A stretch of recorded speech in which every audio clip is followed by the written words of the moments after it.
भारत में असली लोकतंत्र जन्म लेगा। एक बार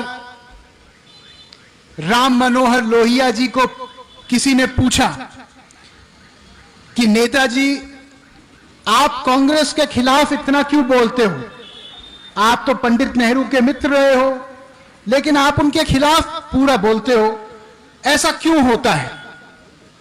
उन्होंने कहा कि देखिए, मैं ना कांग्रेस के खिलाफ हूं, ना पंडित नेहरू के खिलाफ हूं। उसी सोच से पल बढ़ के मैं आजादी की लड़ाई में आया। लेकिन जब केंद्रीकरण की राक्षसी ताकत इतनी बढ़ जाती है कि आम आदमी उस ताकत से दूर हो जाता है, तो कभी भी देश का गरीब आदमी अपने जंजीरें नहीं तोड़ सकता। भाइयों, हम इसलिए सांसद नहीं बने हैं कि हम मंच की बात आप तक पहुंचाएं। हम सांसद इसलिए बने हैं कि आपकी बात मंच पर बोल पाएं। जब इस देश में बेरोजगारी खत्म होगी, जब सबकी बेटियों और बेटों को काम मिलेगा भरपूर, तो वरुण गांधी बेरोजगारी की बात करना बंद करेगा। जब इस देश में जो आज सरकारी नौकरियों, 10 सरकारी नौकरियों में से 7 सरकारी नौकरी केवल संविदा पे रेवड़ी की तरह बांटी जा रही हैं, और ऐसे ही गाजर मूली की तरह उन लोगों को कभी फेंका जाता है पूरा काम लेने के बाद, जब उनको पूरी तनख्वाह नहीं मिलती और 2-2, 4-4 हजार रुपए में उनसे 12-12 घंटा काम लिया जाता है, तो वरुण गांधी अगर ये नहीं बोलेगा तो फिर इस राष्ट्र का झंडा उठाने का संकल्प मैंने कैसे किया अपने हाथ में? अगर हम लोग भ्रष्टाचार के खिलाफ बोलते हैं, क्योंकि हम मानते हैं कि ईमानदारी और राष्ट्रभक्ति ये दोनों सगी बहनें हैं। अगर ईमानदारी नहीं होगी तो राष्ट्रभक्ति भी नहीं हो सकती। जो लोग कमीशन खाते हैं, जो लोग पहले कच्चे मकान में रहते थे, फिर जनप्रतिनिधि बनने के बाद अरबों के महल बना रहे हैं, जो कॉलोनियां काट रहे हैं, जो लोगों का हक छीन रहे हैं, अगर वरुण गांधी आवाज नहीं उठाएगा तो क्या ये लोग आवाज उठाएंगे? मैं राजनीति में इसलिए नहीं आया क्योंकि राजनीति एक पेशा है, ना मैं राजनीति में कुछ बनने आया। मैं राजनीति में आया तो इस मिट्टी की खुशबू जो मुझे लगती है, इसका मान सम्मान बढ़ाने के लिए मैं आया हूं। मैं इसलिए आया हूं ताकि अगर कोई माय का लाल हिंदुस्तान को अंदर से दीमक की तरह खा रहा है, तो हम नाम लेके और उसका काम लेके भी बोलेंगे और डंके के चोट पे बोलेंगे।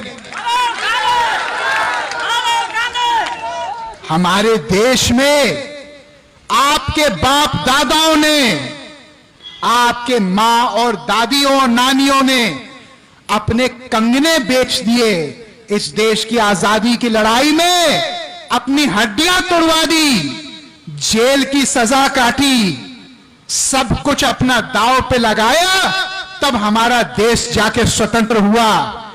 आज केवल हम हिंदुस्तान पाकिस्तान के क्रिकेट मैच पर ताली बजाएं, यह हमारी देशभक्ति नहीं हो सकती। देशभक्ति हमारी तब होगी जब हम अपना सब कुछ दांव पे लगाने के लिए तैयार हों इस देश के लिए। आज मैं आपसे पूछना चाहता हूं, कितने लोग यहां पे हाथ उठाइए, कितने लोग यहां पे इस देश को प्यार करते हैं? हाथ उठाइए। कितने लोग अपने बच्चों को प्यार करते हैं? अपना हाथ उठाइए। अब मैं एक बात आपसे पूछना चाह रहा हूं, आज जब आप गरीबी देखते हैं, आप बेरोजगारी अपनी पाते हैं, आप अपने बढ़ते हुए इलाज के दाम को देखते हैं, आप अपने बच्चों की बढ़ती हुई स्कूल फीस को देखते हैं, आप दूध के, दही के, सब्जियों के, फलों के बढ़ते हुए कीमत को देखते हैं, तो क्या आपको नहीं लगता आपके इस बेटे वरुण गांधी को इनके खिलाफ आवाज उठानी चाहिए कि नहीं उठानी चाहिए? भाइयों, जब मैं राजनीति में आया तो मैं एक शंकराचार्य महाराज के पास गया। मैंने उनके चरण छुए। मैंने कहा, महाराज कुछ हमको ऐसा बताइए कि आजीवन हम लोग इसको गांठ बांध करके अपनी राजनीति का नींव बनाएं। उन्होंने केवल 2 लाइनें बोली। उन्होंने कहा, एक बेटा दूसरों के हमेशा काम आना, और दूसरा बोले कि सच्चाई के मामले में कफन बांध के हमेशा चलना। उन्होंने कहा कि तुमको मैं आशीर्वाद इसलिए नहीं दे रहा हूं कि तुम एक सांसद, मंत्री ये सब बनो। तुमको मैं आशीर्वाद इसलिए दे रहा हूं कि इस देश में जहां भी अन्याय और जब भी अन्याय होगा तुम उसके खिलाफ एक क्रांतिकारी बन के बोलोगे। हमारे बाबा जी बैठे हैं यहां पे, प्रणाम करता हूं बाबा जी आपको। एक तो बाबा जियों को हमने पाल दिया, अभी इनको देख के दूसरे बाबा जी भी आ गए कि हमारा नंबर भी कहीं ना आ जाए। क्या गलत कह रहे हैं? कह रहे भाई 1-2 बाबा जियों का नंबर लग गया, हो सकता है हम मीटिंग में आए कल हमारा भी लग जाए नंबर। जय हो बाबा जी आपकी। इनको अभी से माला पहना दो भैया। भाइयों,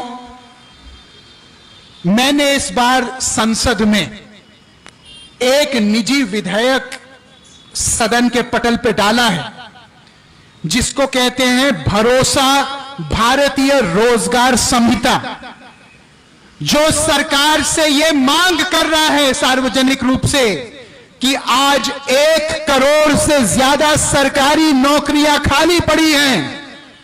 प्रधानमंत्री जी ने अपने भाषण में कहा कि मैं हर साल 10 लाख नौकरी दूंगा।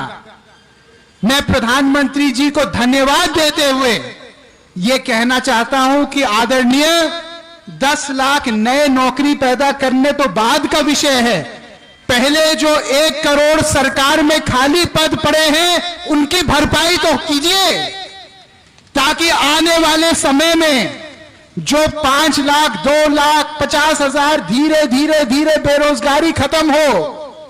इससे अच्छा कि सरकार बड़ा ऐतिहासिक फैसला लेके बेरोजगारी एक क्षण में उसको परास्त करे। हमारे देश में कब तक असली मुद्दों पे हम शांत रहेंगे? कब तक हम केवल वोट राम और रहीम पे देंगे? कब तक हम केवल वोट जातिवाद पे देंगे? क्या हम लोग देश में ये नहीं समझते कि आग जो एक तरफ से शुरू होती है वो फैलते फैलते हमारे मकान तक भी पहुंचेगी? क्या ये हम नहीं समझ रहे? आज जो लोग केवल धर्म के और जाति के नाम पे वोट ले रहे हैं, उनसे हम ये प्रश्न तो पूछें कि रोजगार, शिक्षा, चिकित्सा, अभी कोविड के चपेट में पता नहीं कितने 85 लाख लोग हिंदुस्तानी शहीद हुए। क्या आप जानते हो कि कोविड के बाद एक नई नौकरी की भर्ती नहीं हुई चिकित्सा में, एक नया डॉक्टर की भर्ती नहीं हुई, एक नया कंपाउंडर की भर्ती नहीं हुई, एक नए नर्स की भर्ती नहीं हुई। अगर कल कोविड भगवान ना करे फिर आ जाए देश में, तो किसकी जिम्मेदारी होगी? बताइए, मैं सही कह रहा हूं, मैं गलत कह रहा हूं? मैं ये पूछ रहा हूं कि जो संविदा कर्मचारियों ने कोविड में दिन रात कमर तोड़ मेहनत की और उस समय उनको बोला जाएगा, उस समय उनको बोला गया कि आज जो आप रिस्क उठाते हो देश के लिए, कल कोविड खत्म होने के बाद हम आपको पक्का करेंगे। क्या वो लोग पक्के हुए? बताइए, पक्के हुए?